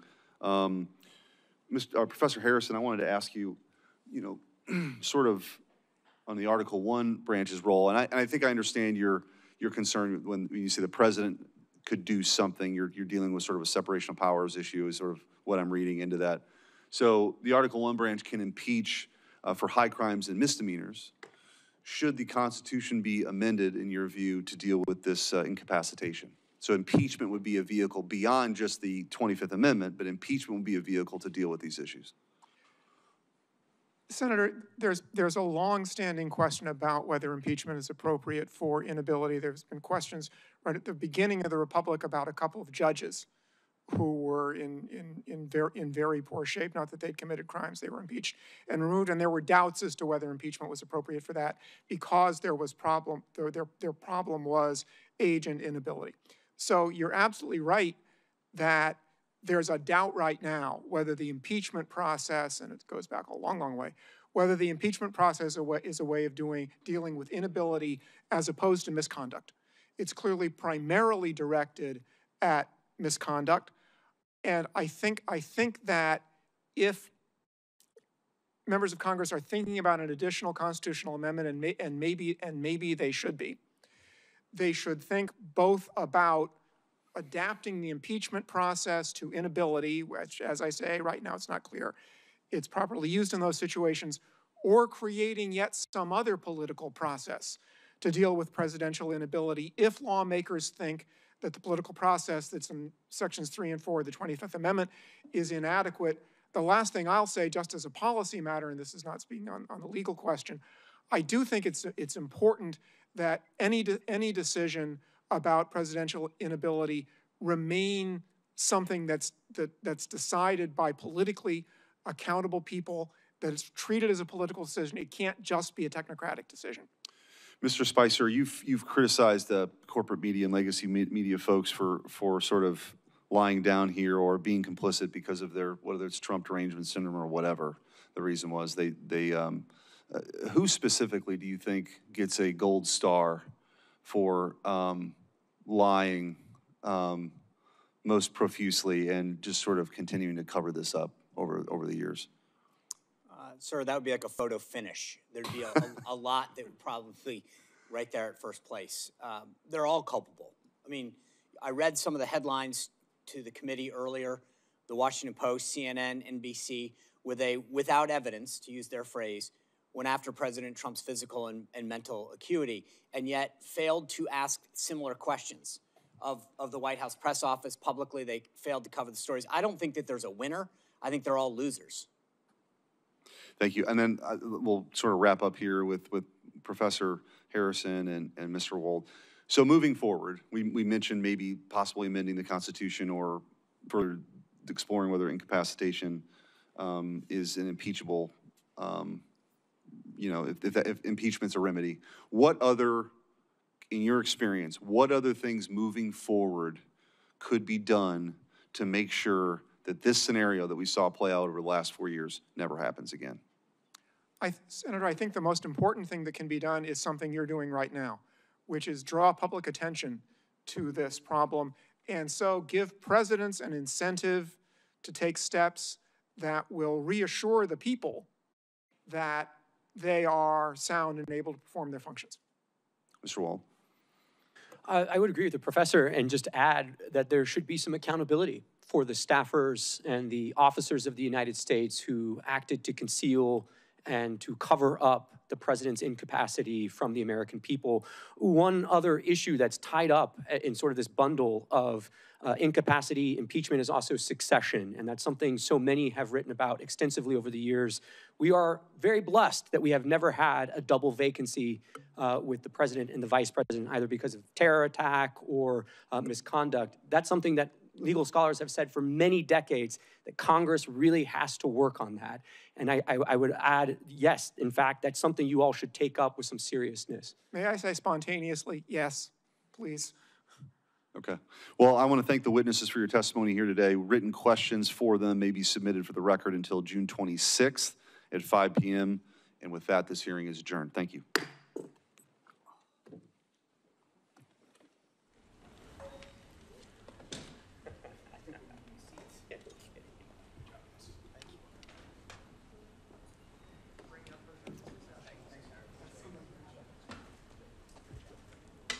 Thanks. Thank you. Professor, thank you.